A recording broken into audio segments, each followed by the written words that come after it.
Hi ನಮಸ್ಕಾರ ಎಲ್ಲರಿಗೂ. ಎಲ್ಲರೂ ಹೆಂಗದಿರಿ, ಆರಾಮದಿರಿ ಅನ್ಕೋತೀನಿ. ಇವತ್ತು ನಾನು ರಾತ್ರಿಯಿಂದ ಬ್ಲಾಗ್ ಸ್ಟಾರ್ಟ್ ಮಾಡಿ ನೋಡ್ರಿ. ರಾತ್ರಿ ಅಡುಗೆ ಮಾಡತ್ತಿದ್ದೆ, ಆವಾಗಿಂದ ಸ್ಟಾರ್ಟ್ ಮಾಡೀನಿ. ಶನಿವಾರ ದಿನ ಅಡುಗೆ ಮಾಡತ್ತಿದ್ದೆ ರಾತ್ರಿ.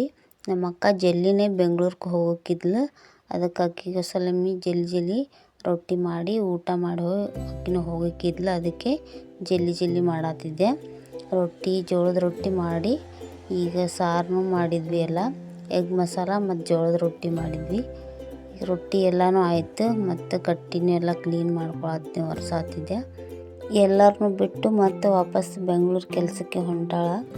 ಭಾಳ ಬೇಜಾರಾಗತ್ತೈತಿ, ಆದರೆ ಅನಿವಾರ್ಯ ಹೋಗಲೇಬೇಕು. ಅದಕ್ಕೆ ಊಟ ಮಾಡಿಬಿಟ್ಟು ಹೋಗಲಿ, ರಾತ್ರಿ ಬಸ್ ಇತ್ತು. ಅದಕ್ಕೆ ಊಟ ಮಾಡಿ ಹೋಗ್ತಾಳೆ ಅಂತ ಹೇಳಿ ಜಲ್ದಿ ರೊಟ್ಟಿ ಮತ್ತು ಎಗ್ ಮಸಾಲ ಮಾಡಿದ್ಲು. ನಮ್ಮ ಅಕ್ಕಂದಿದ್ದು ಎಗ್ ಮಸಾಲ ಅಕ್ಕಿನೇ ಮಾಡಿದ್ಲು. ಮತ್ತು ಅನ್ನ ಇಷ್ಟೆಲ್ಲ ಮಾಡಿ ಊಟ ಮಾಡಬೇಕು. ಈ ಎಗ್ ಮಸಾಲ ರೆಸಿಪಿ ಇನ್ನೊಂದು ಸಲ ಹಾಕ್ತೀನಿ ಡೀಟೇಲಾಗಿ. ಈಗ ಮಾಡೋಕ್ಕಾಗಲಿಲ್ಲ. ಅದಕ್ಕೆ ಅನ್ನ ಸಾರು ಮತ್ತು ರೊಟ್ಟಿ ಎಲ್ಲನೂ ಮಾಡಿಬಿಟ್ಟು ಈಗ ರೆಡಿ ಮಾಡಿದೆ. ನಮ್ಮ ಅಕ್ಕನೂ ರೆಡಿ ಆಗತ್ತಿದ್ಲು ಬೆಂಗ್ಳೂರಿಗೆ ಹೋಗೋಕೆ. ಬ್ಯಾಗೆಲ್ಲ ಪ್ಯಾಕ್ ಮಾಡ್ಕೊಂಡು ರೆಡಿಯಾಗಿ ಬಂದ್ಲು. ಆಮೇಲೆ ಊಟಕ್ಕೆ ಕೂತ್ಕೊಂಡು ಒಟ್ಟರು ಅಷ್ಟ್ರ ಜೊತೆ ಕೂತು ಊಟ ಮಾಡೋದೇ ಒಂದು ಖುಷಿ. ಇನ್ನು ಅಕ್ಕಿ ಹೋದ್ಲಂದರೆ ಜಲ್ದಿ ವಾಪಸ್ ಬರೋದಿಲ್ಲ. ಅದಕ್ಕೆ ಎಲ್ಲರೂ ಕೂತ್ಕೊಂಡು ಮಾತಾಡ್ಕೊತ ಊಟ ಮಾಡ್ತಾಯಿದ್ವಿ. ಭಾಳ ಬೇಜಾರಾಗ್ತದೆ, ಅಷ್ಟು ದೂರ ಹೋಗ್ತಾಳೆ ಒಬ್ಬಳೇ ಅಂಥೇಳಿ. ಒಬ್ಬಳೇ ಅಷ್ಟು ದೂರ ಹೋಗಿ ಕೆಲಸ ಮಾಡೋದು ಭಾಳ ಕಷ್ಟನೇ.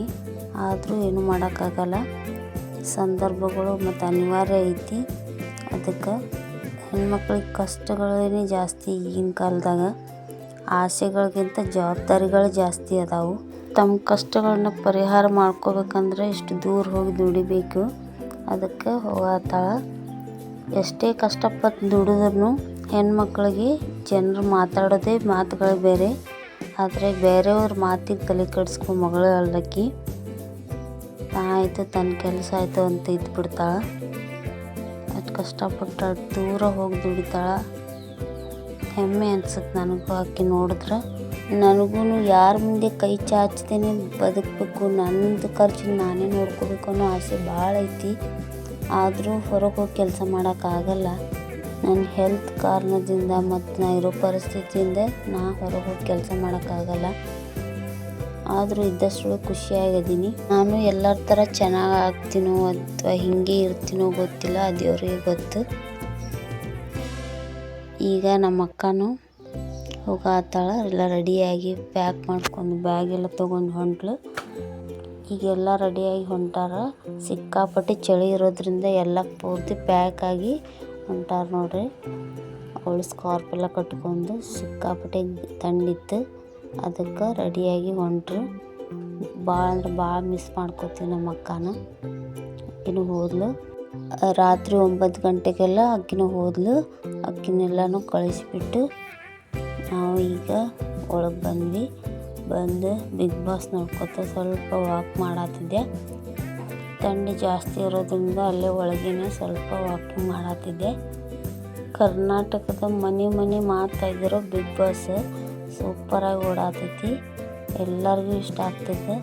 9 ಗಂಟೆಗೆ ಬಿಗ್ ಬಾಸ್ ಹತ್ತು ನೋಡ್ರಿ. ನನಗಂತೂ ಭಾಳ ಇಷ್ಟ ಬಿಗ್ ಬಾಸ್ ನೋಡೋಕೆ. ಒಂದಿನ ಮಿಸ್ ಮಾಡ್ಕೊಳ್ಳಲ್ಲ. 11 ಗಂಟೆ ತನಕ ಬಿಗ್ ಬಾಸ್ ನೋಡೇ ಮಲ್ಕೊಳ್ಳೋದು.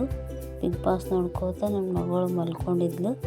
ನಾನು ಸ್ವಲ್ಪ ವಾಕ್ ಮಾಡಿ ನಾನು ಬಿಗ್ ಬಾಸ್ ನೋಡ್ಕೋತ ಮಲ್ಕೊಂಡಿದ್ದೆ.